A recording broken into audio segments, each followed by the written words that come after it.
3 months after the sphere's arrival, the world stood at a crossroads. In emergency sessions, the United Nations debated humanity's response to the sphere's offer. Some nations wanted to accept the technology and responsibilities. Others feared the risks of joining a galactic war. A few suggested that the whole thing was an elaborate hoax. Jiho sat in a conference room in New York, surrounded by world leaders and their advisors. Through video screens, he could see Soman, Mina, and Daeho back at the research site in Korea. The sphere waited patiently in its clearing, maintaining the connection that let them communicate across the world instantly. "Dr. Kim," said the Secretary General of the United Nations, "please explain once more what exactly the sphere is offering us." Jiho stood up and activated a holographic display that the sphere had taught them to create. Images of advanced technology filled the air above the conference table. The sphere offers us the complete scientific knowledge of 17 alien civilizations. This includes faster-than-light travel, unlimited clean energy, medical technology that could eliminate most diseases, and defensive weapons capable of protecting entire planets. Murmurs of excitement filled the room, but Jiho continued. "However, this knowledge comes with a responsibility. We would become the coordinators of a galactic resistance against mechanical invaders who are currently destroying other civilizations. We would not just be defending Earth. We would be organizing and leading a war across multiple star systems." The President of the United States leaned forward. "What are the risks if we refuse?" "The mechanical invaders will reach our galaxy in approximately 50 years, Jiho replied. "Without the sphere's technology and without allies, Earth would face them alone. Our current weapons would be useless against their technology. And if we accept?" asked the Prime Minister of Britain. "We gain the tools to fight them effectively, but we also become their primary target. Instead of ignoring Earth as a primitive world, they would see us as the leaders of the resistance. The war would come to us first." A heated debate erupted. Military leaders wanted the weapons technology. Scientists demanded access to the medical and energy advances. Politicians worried about the economic and social changes that alien technology would bring. But it was the representative from a small island nation who asked the most important question. "Dr. Kim, what does the sphere think of humanity? Does it believe we can succeed where 17 other civilizations failed?" Jiho smiled slightly. "The sphere doesn't think we can outfight the machines or outthink them in conventional ways. But it believes we can outcreate them. Our unpredictability, our diversity, our tendency to argue and disagree. These are our strengths, not weaknesses." Back in Korea, Soman was working on a demonstration that might convince the skeptical world leaders. Using knowledge from the sphere, she had built a small device that could solve several of Earth's immediate problems. "Are you ready?" she asked Mina, who was monitoring the device's energy output. "Everything looks stable," Mina replied. "Let's show them what we can do." Soman activated the device. Around the research site, the air became cleaner as the machine extracted carbon dioxide and converted it into useful materials. Nearby streams became purer as the device neutralized pollutants. Even the radiation from old nuclear tests began to decrease as the machine converted harmful particles into harmless ones. "It's working," Daeho reported to the conference in New York. "In just 10 minutes, the device has cleaned an area of 5 square kilometers. Imagine what we could do with this technology across the entire planet." The demonstration had its intended effect. World leaders began to see the immediate benefits of accepting the sphere's offer. Climate change, pollution, energy scarcity, problems that had seemed impossible to solve suddenly became manageable, but there were still holdouts. The representative from a major military power stood up angrily. "This is too convenient. How do we know this isn't a trick? Maybe these mechanical invaders are the same beings that sent the sphere. Maybe this is how they conquer planets, by getting primitive species to accept their technology willingly." Before Jiho could respond, the sphere itself answered. The holographic display changed to show real-time images from distant star systems. They watched in horror as mechanical ships systematically dismantled a planet, converting its matter into more ships. The process was efficient, remorseless, and clearly hostile to all organic life. "The sphere could have taken over Earth easily if that was its goal," Jiho said quietly. "It has technology we can't even understand. Instead, it's asking for our help and offering to teach us. That's not how conquerors behave. The debate continued for hours, but gradually consensus began to emerge. The benefits of accepting the sphere's offer outweighed the risks of refusing. More importantly, many delegates began to see the opportunity to transform humanity into something greater than it had ever been before.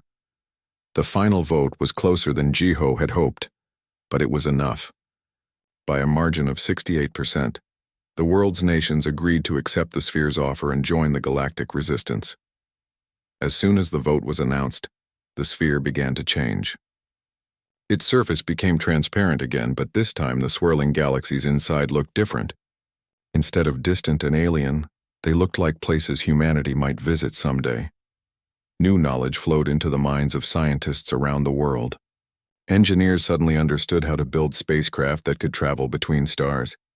Doctors gained insight into healing techniques that worked on the genetic level. Farmers learned about crops that could grow on alien worlds. But the most important change was in how humanity saw itself. For the first time in history, humans had a common purpose that transcended national boundaries. They were no longer just citizens of their individual countries. They were representatives of Earth in a galactic community. Soman was the first to test the new faster-than-light communication system. Using equipment that materialized around the sphere, she sent a message to the surviving civilizations the sphere had told them about. The response came immediately. Voices in alien languages filled the air. Then the sphere translated them into human speech. "Welcome, young allies. We have waited long for reinforcement. Your chaotic nature brings new hope to our struggle." Over the following weeks, Earth transformed rapidly. Factories began producing ships designed with alien technology, but built with human ingenuity. The designs were unlike anything the mechanical invaders had encountered. Part science, part art, part intuition. Mina led teams to establish mining operations on asteroids, using techniques that turned space rocks into shipbuilding materials within days. Deho organized training programs that taught humans to fight in 3 dimensions and think tactically on scales spanning light years.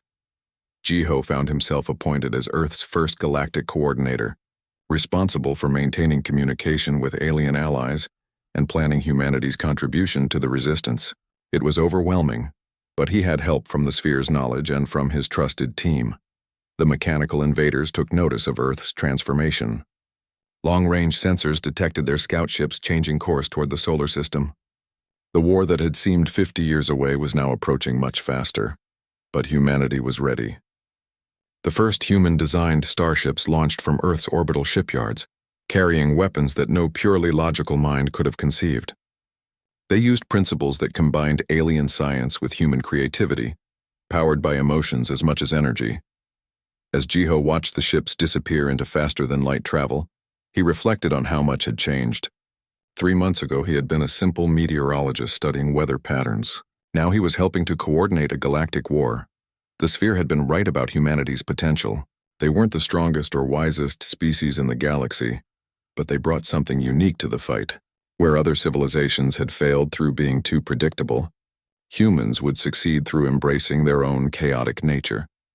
The mechanical invaders had never faced an enemy that made decisions based on hope rather than logic, that fought for beauty as much as survival, that could argue among themselves and still work together when it mattered.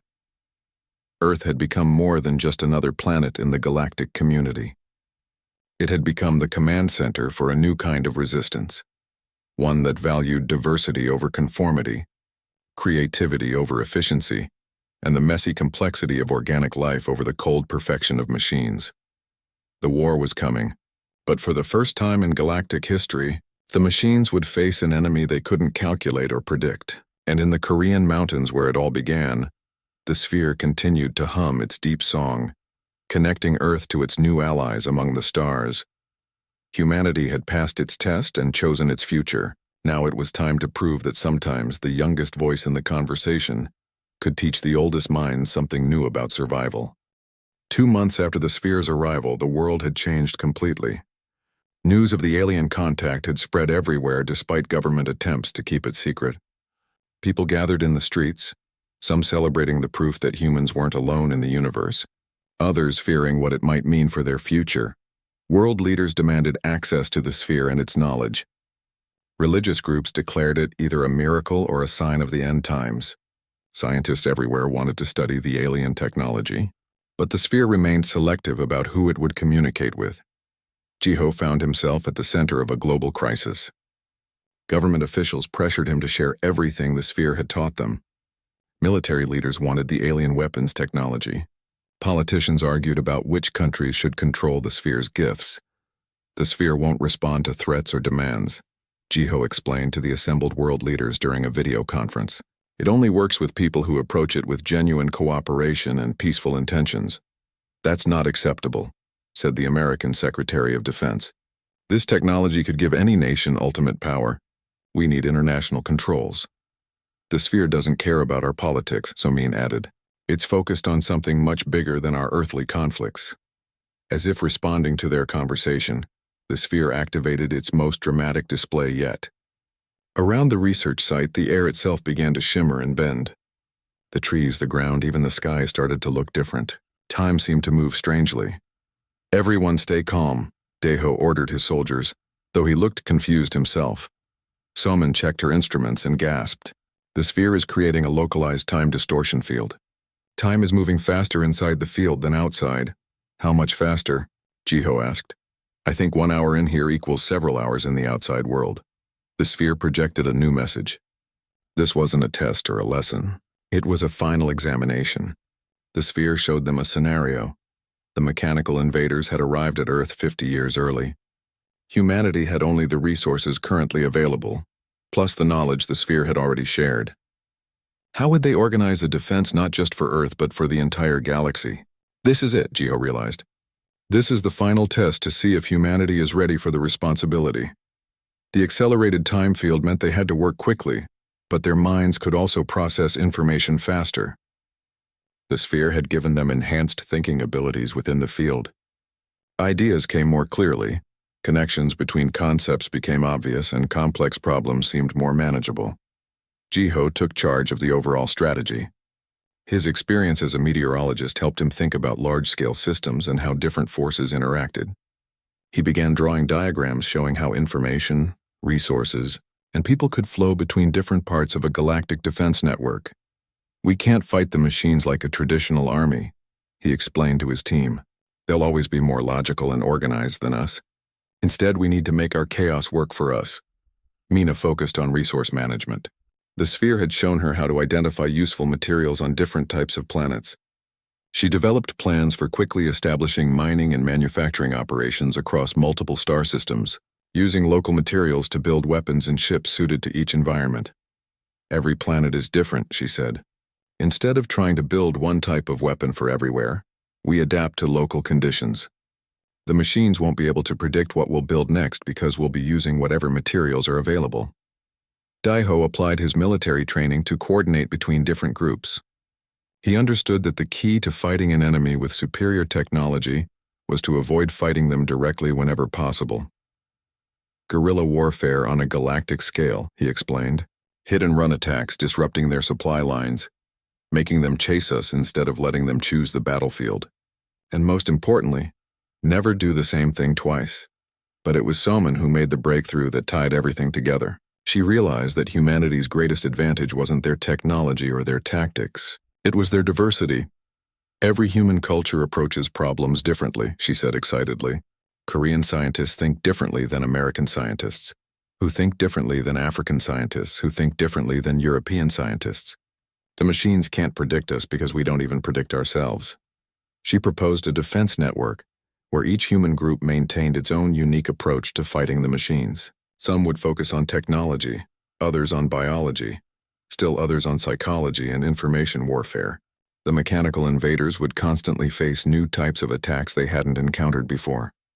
It's like fighting an opponent who changes fighting styles in the middle of every battle, Deho said approvingly. As they worked within the time field, the sphere began downloading detailed information directly into their minds. Jiho suddenly understood principles of faster-than-light communication that would let human groups across the galaxy coordinate instantly.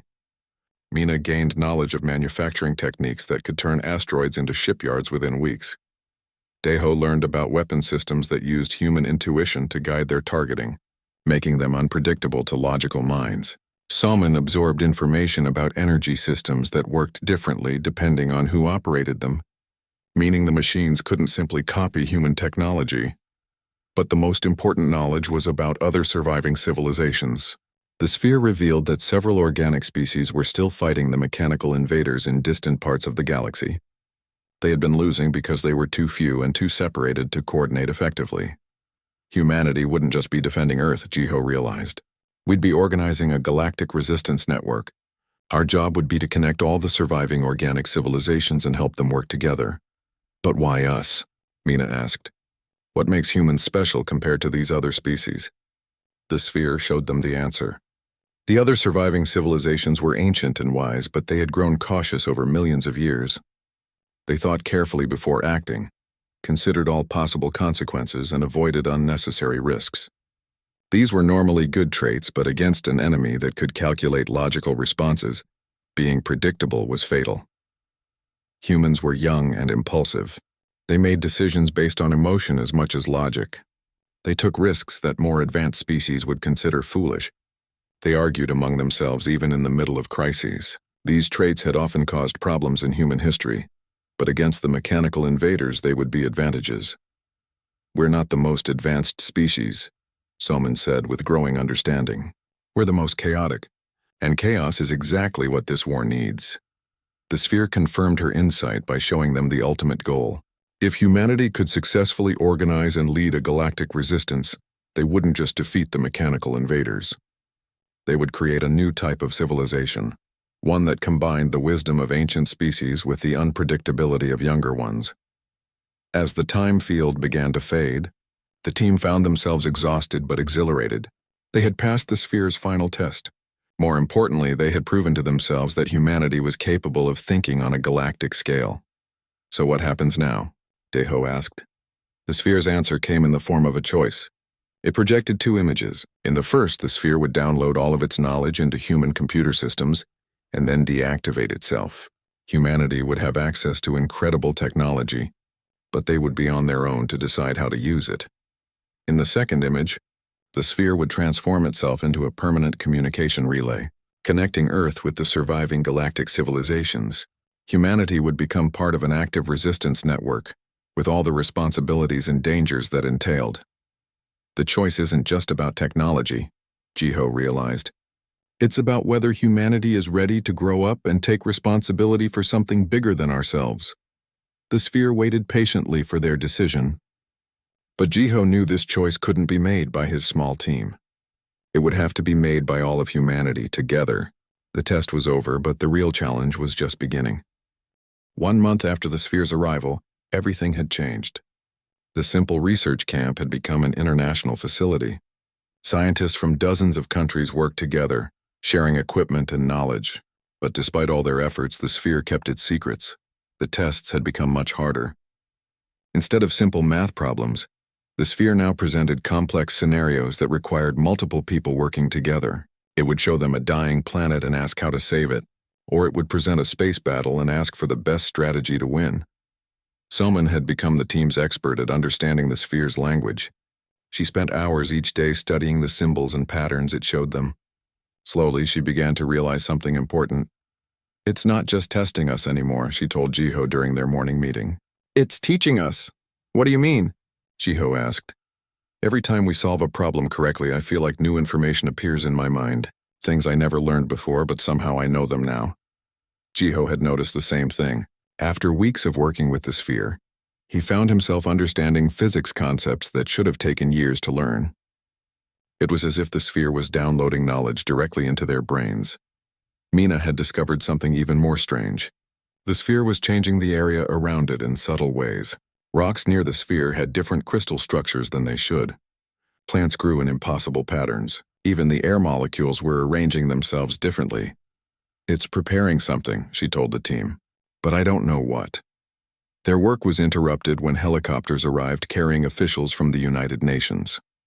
Dr. Elizabeth Harper, an American physicist, led a team of international observers. The world's governments wanted to know what was happening in the Korean mountains. This discovery belongs to all humanity, Dr. Harper announced. We demand full access to the research data. Deho didn't like the interference, but his orders were to cooperate with international investigators. Soon the camp was filled with people speaking different languages and arguing about research priorities. The sphere seemed to notice the change. Its tests became harder and more specific. It would only respond to certain people. It preferred those who had been there from the beginning and worked well together. During one test, the sphere presented them with images of the mechanical invaders. These weren't the distant battle scenes they had seen before. These were detailed studies of the enemy ships and weapons. Somin studied the images carefully. "They're not alive," she said. "They're artificial intelligence, but not like our computers. They think, but they think in patterns. Everything they do follows logical rules." The sphere confirmed her understanding by showing them more. The mechanical beings had once been organic, but they had replaced their biological parts with machines over thousands of years. Eventually, they decided that organic life was inefficient and began converting everything they found into more mechanical beings. "They're like a virus," Mina said. "They spread by destroying what they find and making copies of themselves." The sphere showed them star maps indicating the mechanical fleet's location. They were still far away, but moving steadily toward Earth's galaxy. At their current speed, they would arrive in about 50 years. 50 years, Jiho said. That's not much time to prepare for a galactic war. The sphere's next test was its most challenging yet. It created a simulation of the solar system and placed mechanical ships at various points. Then it asked the team to design a defense strategy using only Earth's current technology and resources. The international team argued for hours about the best approach. Some wanted to build huge weapons in space. Others suggested trying to hide Earth from the invaders. A few thought they should try to communicate with the mechanical beings and find a peaceful solution. But Somin had a different idea. She remembered how the sphere valued cooperation and creativity over pure logic. "What if we don't fight them the way they expect?" She said. "What do you mean?" Dr. Harper asked. "They're machines. They think in patterns and follow rules. But humans are chaotic. We don't always do the logical thing. Maybe that's our advantage." She worked with Jiho to present a new strategy to the sphere. Instead of building traditional weapons, they proposed using Earth's diversity as a strength. Different groups of humans would develop different approaches to fighting the machines. Some would use technology, others would use biology, still others would use tactics the machines couldn't predict. The sphere responded by opening wider than ever before. Its surface became completely transparent, revealing something incredible inside. It wasn't just showing them images anymore. It was showing them the actual knowledge and history of 17 different alien civilizations. "These are the species that sent the sphere," Somin breathed. Each civilization had tried to fight the mechanical invaders in their own way. They had built incredible weapons, developed amazing technologies, and fought bravely, but they had all failed because they approached the problem logically. They tried to outthink beings that were purely logical. They were too advanced, Jiho realized. They became too organized, too predictable. The machines could calculate their responses. The sphere showed them one final image.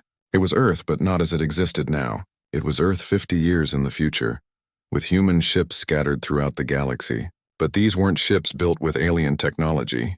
They were uniquely human designs that combined logic with intuition, order with chaos. In the vision, humans weren't trying to be better than the machines at being logical. Instead, they were using their ability to be illogical, creative, and unpredictable. They fought in ways that made no sense to purely rational minds, and that was exactly why they were winning. "You're not looking for another advanced civilization to join your alliance," Somin said to the sphere. "You're looking for something different, something that can break the patterns." The sphere pulsed with bright light, confirming her understanding. Dr. Harper and the other international observers were amazed by what they had seen. "This changes everything," she said. "Humanity isn't just being invited to join a galactic civilization. We're being asked to save it," but the sphere wasn't finished. It began projecting new images, technical diagrams of technologies that could help humanity prepare for the coming war. Faster-than-light communication systems, energy weapons, defensive shields, and space travel methods that were beyond anything humans had imagined. However, there was a condition. The knowledge came with a price.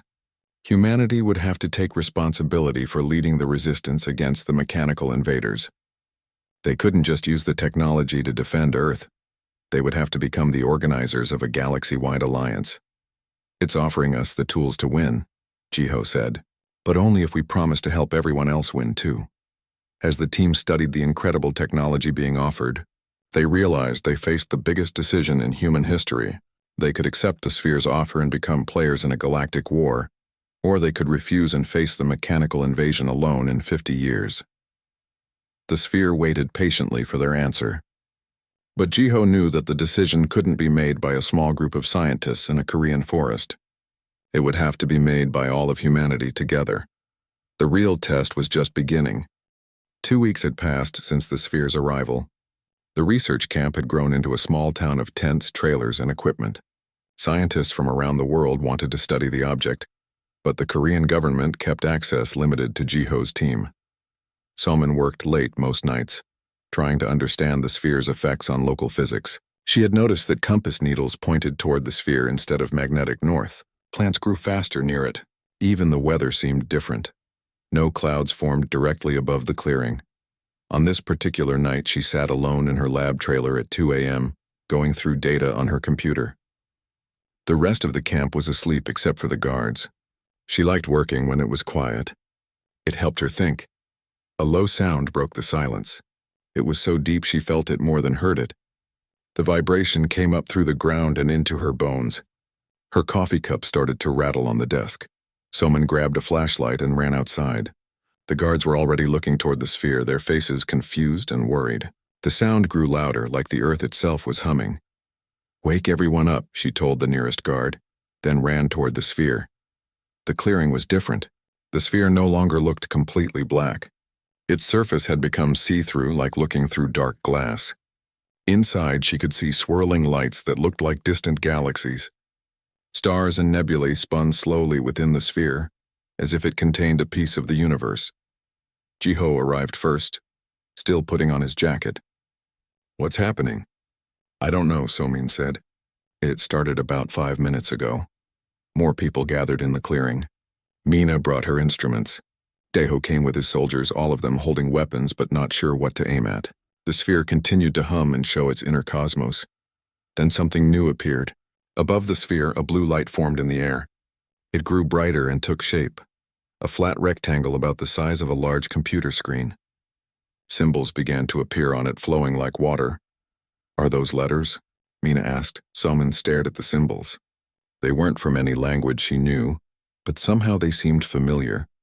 As she watched, they changed into mathematical equations. Simple ones at first: addition, subtraction, multiplication. "It's showing us math," she said. The equations became more complex. Algebra, then calculus, then types of mathematics she had only seen in advanced physics. But there was something strange about how they were presented. Each equation had a blank space, like a question waiting for an answer. "I think it wants us to solve them," Jiho said. Somin ran back to her trailer and grabbed a laptop. She typed in the answer to the first equation. Nothing happened. She tried speaking the answer out loud. Still nothing. Then she had an idea. She picked up a stick and wrote the answer in the dirt below the light display. Immediately, the equation disappeared and a new one took its place. "It worked," she said. The team took turns solving problems. Each correct answer brought a new challenge. The mathematics grew harder, requiring knowledge from different fields. Mina solved geology problems about rock formation. Jiho answered questions about atmospheric pressure and weather patterns. After an hour, the math problems stopped. New symbols appeared, pictures this time.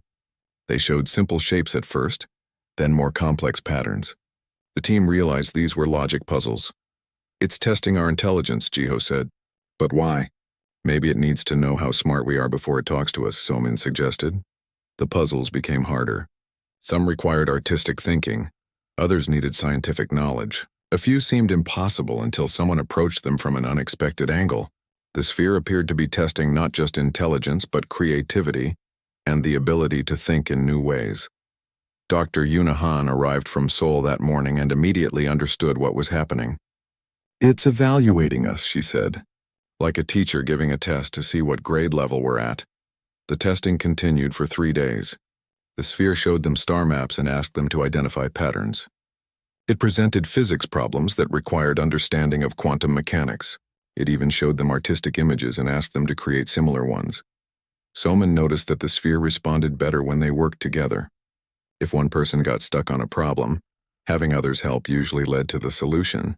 The sphere seemed to value cooperation as much as individual intelligence. On the fourth day, something changed. The sphere showed them a new image, a three-dimensional map of the galaxy. Earth appeared as a small blue dot. The map zoomed out to show nearby star systems, then focused on one system far away. The star was dying, surrounded by dead planets. "It's showing us where it came from," Mina said. The image changed again. Now they saw what looked like a great battle in space. Huge ships fought each other between the stars. Some ships looked organic, like living creatures. Others were clearly machines, cold, angular, and threatening. The organic ships were losing. Planet after planet fell to the mechanical invaders. Entire solar systems went dark as the machines consumed everything in their path. "It's showing us a war," Deho said, his military training helping him interpret the images. The sphere showed them more. The mechanical beings didn't just destroy planets. They took them apart piece by piece, converting all matter into more machines. Organic life meant nothing to them. They saw it as inefficient and wasteful. The last image made everyone silent. It showed the mechanical fleet heading toward a familiar spiral galaxy. Their galaxy, and along their path of destruction was a small yellow star with a blue planet. "They're coming here," Jiho whispered. The sphere's surface became completely transparent. Inside, instead of swirling galaxies, they saw a single point of light. It pulsed like a heartbeat waiting. Someone stepped forward. "You're not just testing us. You're looking for help." The light pulsed faster. "The organic species that sent you are dying," she continued. "They need allies to fight these machines. And they chose us." The light became brighter. "But why us?" Jiho asked. "We can barely travel to our own moon. How could we fight a galactic war?" New symbols appeared in the air. These weren't mathematics or pictures. They were more complex, like a language, but not quite. Soman studied them carefully. After a few minutes, she began to understand. "It's not about our technology," she said. "It's about how we think. The machines are logical and predictable. They follow patterns. But humans are chaotic. We're unpredictable. We find solutions that pure logic can't reach." The sphere pulsed once very brightly, then began to change again. Its surface became solid black once more, but now they could feel something different about it. It was no longer just waiting. It was preparing. "Preparing for what?" Deho asked, as if reading Jiho's thoughts. Before anyone could answer, the sphere began to grow. Not physically, it stayed the same size, but its presence expanded. The humming sound returned, deeper and more complex. It sounded almost like music, but unlike any music humans had ever created. The sphere was getting ready to show them something new. Something that would change everything they knew about their place in the universe. And Jiho had the feeling that once they saw it, there would be no going back to their simple lives as earthbound scientists. The real test was about to begin. The morning started like any other for Dr. Jiho Kim. He sat in his office at Seoul National University, drinking coffee and checking weather reports. The phone rang at exactly 9:15 a.m. The voice on the other end was excited and confused. "Dr. Kim, we have a problem. Something fell from the sky last night near Jirisan National Park, but it's not like anything we've seen before." Jiho put down his coffee cup. As a meteorologist, he dealt with falling space rocks all the time. Most were small and burned up in the atmosphere. The bigger ones left craters and made the news for a day or two. "How big is it?" he asked. "About the size of a car. But here's the strange part. There's no crater. It just sits on the ground like someone placed it there carefully." 2 hours later, Jiho stood in a helicopter flying over the mountains. Below him, thick forests covered the landscape. Then he saw it. A perfect black sphere sitting in a small clearing. The trees around it were untouched. No broken branches, no burned ground, nothing. The pilot landed in a nearby field. Jiho walked through the forest with 2 park rangers. When he reached the clearing, he stopped and stared. The sphere was perfectly round and completely black. It seemed to absorb all the light that hit it. Looking at it made his eyes feel strange, like trying to focus on something that wasn't really there. "Has anyone touched it?" Jiho asked. "No, sir. We set up a barrier and waited for you." Jiho walked around the sphere slowly. It was about 3 meters wide and sat directly on the ground. No grass was burned underneath it. The soil looked normal. He pulled out his phone to take pictures, but the camera couldn't focus on the sphere properly. Every photo came out blurry. That afternoon, more people arrived. Dr. Mina Park came from the geology department.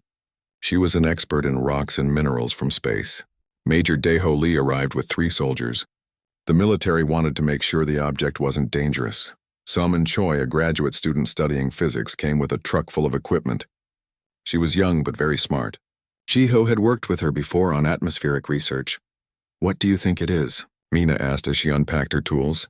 "I don't know," Jiho said. "It doesn't look like any meteor I've ever seen." Mina tried to take a small sample from the sphere using a diamond-tipped drill. The drill touched the surface and simply stopped. She pressed harder. The drill wouldn't move at all. It was like trying to drill through a mountain. "That's impossible," she said. "This drill can cut through anything."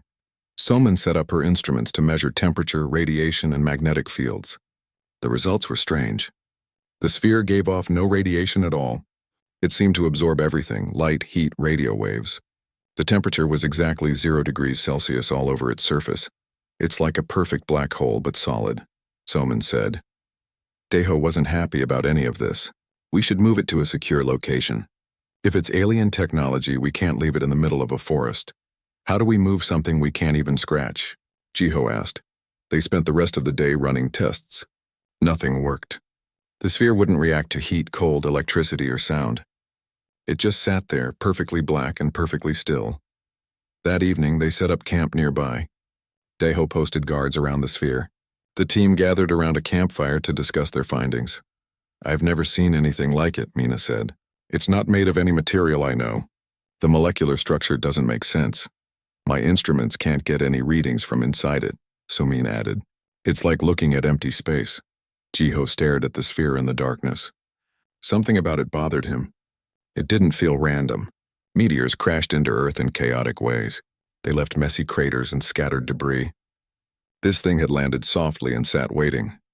"What if it's not a meteor?" he said quietly. "What do you mean?" Daeho asked. "What if someone or something sent it here on purpose?" The others looked at him. In the firelight, the sphere seemed even stranger. It didn't reflect any light from the flames. It was like a hole cut out of reality. That night, strange things began to happen. Soman's laptop started showing error messages for no reason. Daeho's radio couldn't reach his headquarters. The soldiers' GPS devices showed their location as the middle of the ocean. Jiho couldn't sleep. He kept having vivid dreams about flying through space and seeing vast cities on distant planets. In the dreams, he felt like he was being watched by something very old and very intelligent. At 3 a.m., he gave up trying to sleep and walked to the sphere. The guards nodded as he passed. He stood in front of the black surface and tried to understand what he was looking at. "What are you?" he whispered. The sphere didn't answer, but Jiho felt something change. The air around it seemed to vibrate slightly. He stepped closer and reached out his hand. Just before his fingers touched the surface, he stopped. Something told him he wasn't ready yet. The next morning brought more scientists and military personnel. News of the sphere had reached Seoul, and everyone wanted to see it. Jiho found himself in charge of a growing research team. Dr. Yuna Han, an expert in alien life, arrived with theories about extraterrestrial visitors. Professor Taemin Yu brought equipment to study the sphere's effects on gravity. Even Dr. Yoonji Seo, who studied ancient languages, came to see if the object had any markings. But the sphere remained unchanged. It sat in its clearing, absorbing light and confusing instruments. It seemed to be waiting for something. "Maybe we're asking the wrong questions," Soman said during their evening meeting. "Instead of asking what it is, maybe we should ask why it's here." Jiho nodded. "And why now? Why did it come to Earth at this exact time?" As if responding to his words, something changed. The sphere's surface seemed to ripple slightly, like water disturbed by a stone. Everyone saw it, but when they looked directly at it, the surface was smooth again. "Did you see that?" Mina whispered. "We all saw it," Daeho said, his hand moving to his weapon. The sphere continued to wait, but now they knew it was listening. Whatever was inside was aware of them. The real question was what it wanted and whether humanity was ready for the answer.